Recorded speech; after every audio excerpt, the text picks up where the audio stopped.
All right, appreciate it. Thank you. Second item on the agenda, Keep College Park Beautiful and Georgia Works combating litter with workforce development.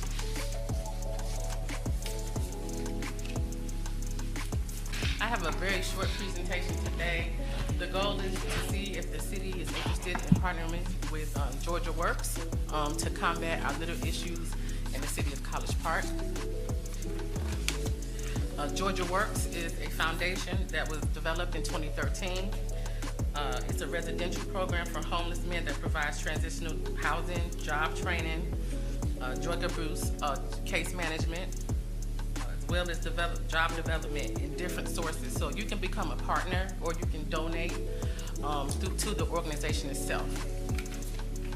So Georgia Works has done the West End, the Castleberry Hill area, Old Fourth Ward, Mercy Care, Little Five Points, City of Morrow, City of Atlanta, the Annie Casey Foundation, and also Lookout Mountain. So for the city of College Park, we worked on a series of areas that have been known as hotspots for the city of College Park, and this is the list that we came up with.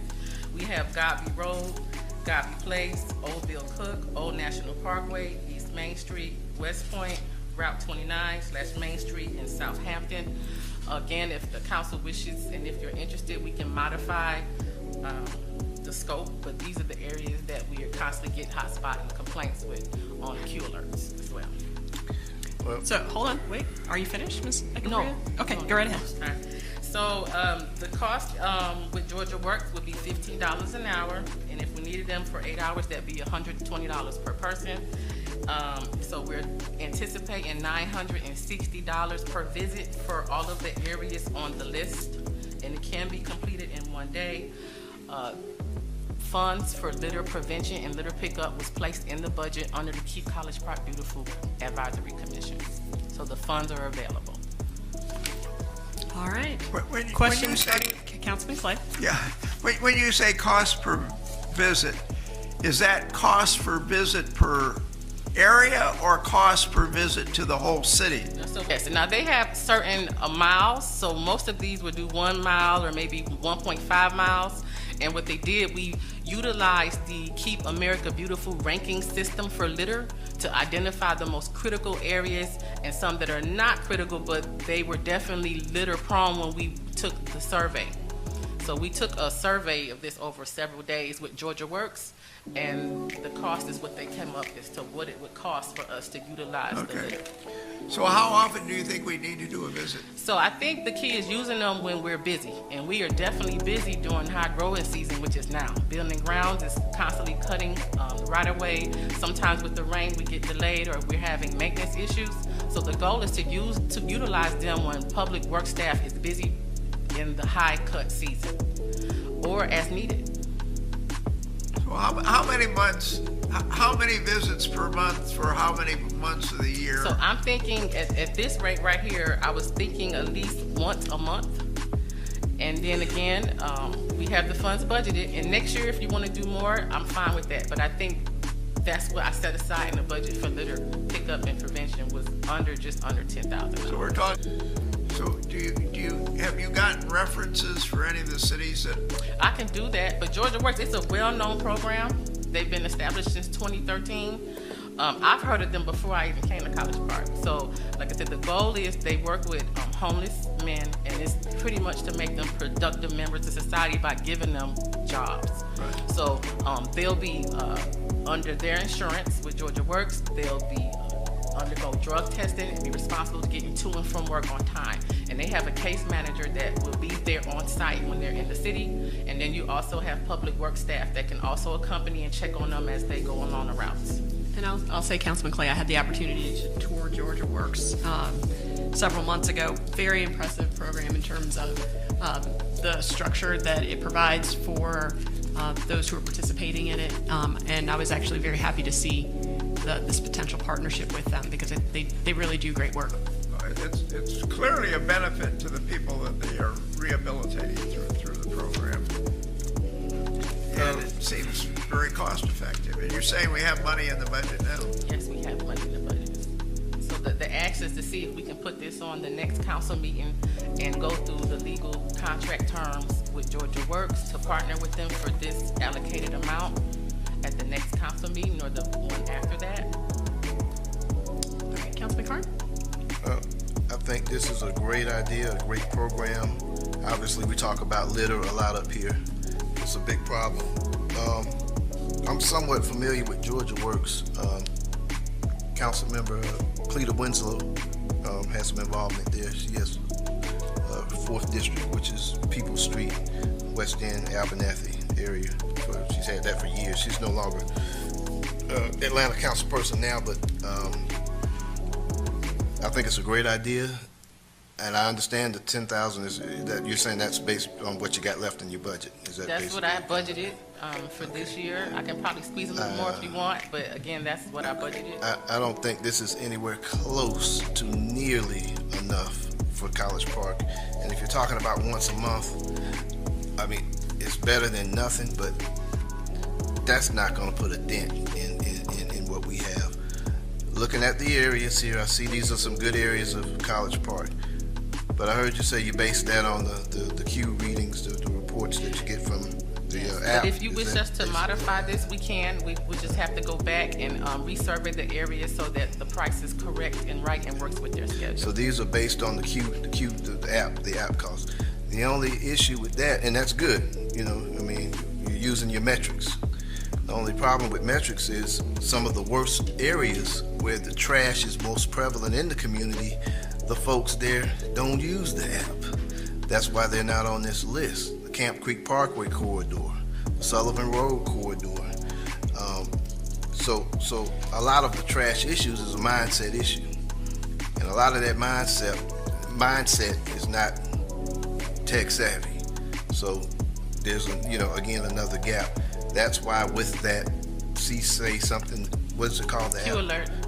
Q Alert app, we asked for a physical phone number to be attached to that months ago, and I still haven't heard where the phone number is for folks that do not use apps to call about trash.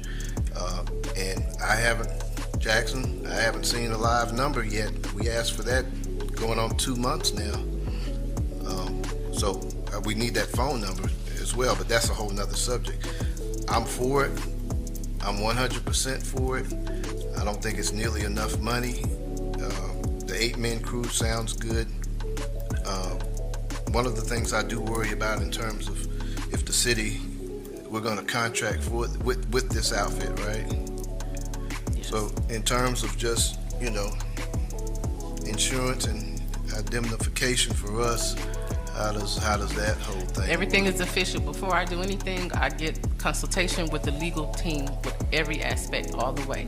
If something doesn't look right, I'm sure they'll let me know, but we're gonna go through everything the proper way.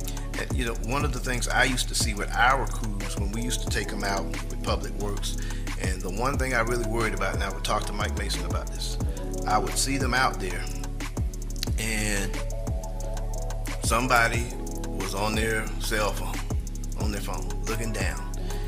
You're so close to the curb, if you're not paying attention, and I said to myself, well, if they're out there doing the cleanup,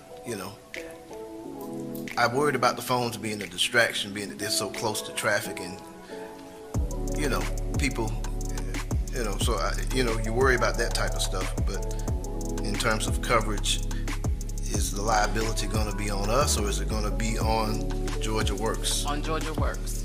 Ms. Echeverria, I thought I heard you say that Yes. they came insured. Yes, Yeah. we are not taking, and again, this is not to deal with the entire litter issue. This is just to get us help in Public Works. For any areas that anyone calls, if any of the mayor and council send me anything, we always send our staff out.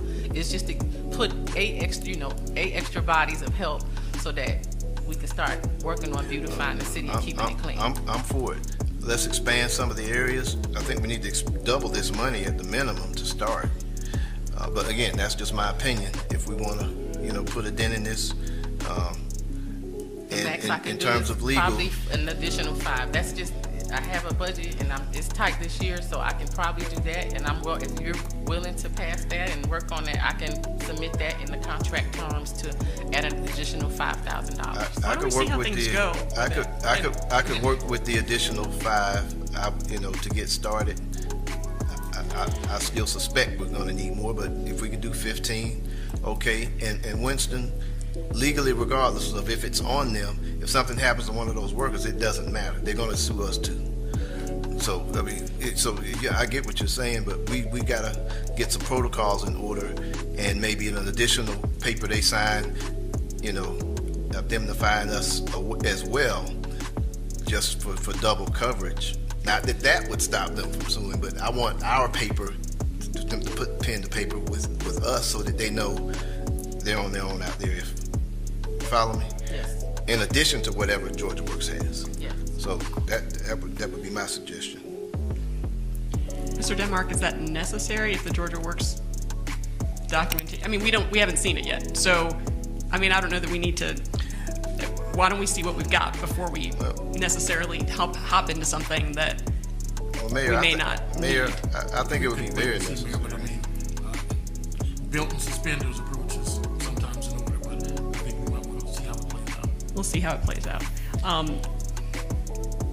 I think maybe we should probably see how it plays out in terms of the funding that we have too before we add more. I mean, we've got an opportunity to see how it works through the end of the year. Take another look at the budget,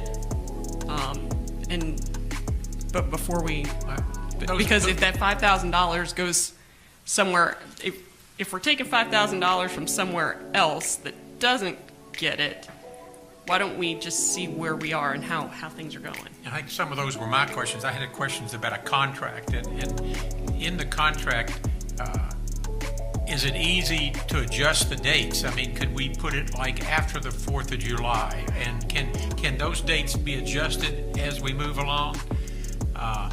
And I think we're going to find out, like Councilman Carnes and everybody is saying, that once we get into this, we'll want to do more. We're a tourist city. We need to look spit shined all the time, which we're not. But I think we're going to get into this and find out that it is good. It is a good program, and we're going to want to increase it. What does that do to the contract? Can you adjust the contract? And I think, again, that's what we need to look into as far as adjusting the locations, adjusting the dates once a month. I think we'll probably could find out we could use them more. But I think this is a start, and I think this is where we start, and then we kind of adjust and go on from there. I just want to make sure that the contract and everything. I'm sure if the city wanted to do more areas, they're willing, because of course that's going to cost us more money and it's more workforce development for the organization. So I'm sure if we needed to add to it, they're fine. I guess the important thing is just the not to exceed dollar amount so that I don't exceed what mayor and council has approved me to spend with the organization. And I'm fine with starting with a figure. Like Ken said, we can start with a figure. We're probably going to see that we need more. But within that $10,000 figure, how do we add the corridors that don't use the technology like the Camp Creek corridor? I want that on this list and not to add if we get future money. I want this list reconfigured to include the areas where I know that they're high trash areas. I don't know. So, Ms. Echeverria, can we add? You can. You just know that it won't be $960 per visit because you'll be adding.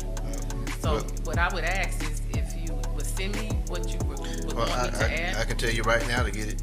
The 2 areas I would like to add on here. The camp.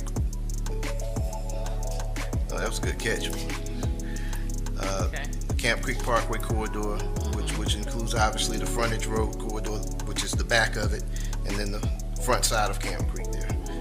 And the Sullivan Road corridor, starting at Old National Sullivan Road down towards the hotels. Those are the 2 I'd add. There's a lot of bus stops there and a lot of traffic. Okay. So. Any other questions or comments? Hearing none, appreciate that, Ms. Echeverria. Sounds like you've got consensus to move forward on that, and we'll take a look at formalizing an agreement at the next council meeting or the one after that. Okay. Thank you. Thank you. And you are up for item number 3 as well, recycling program options for the city.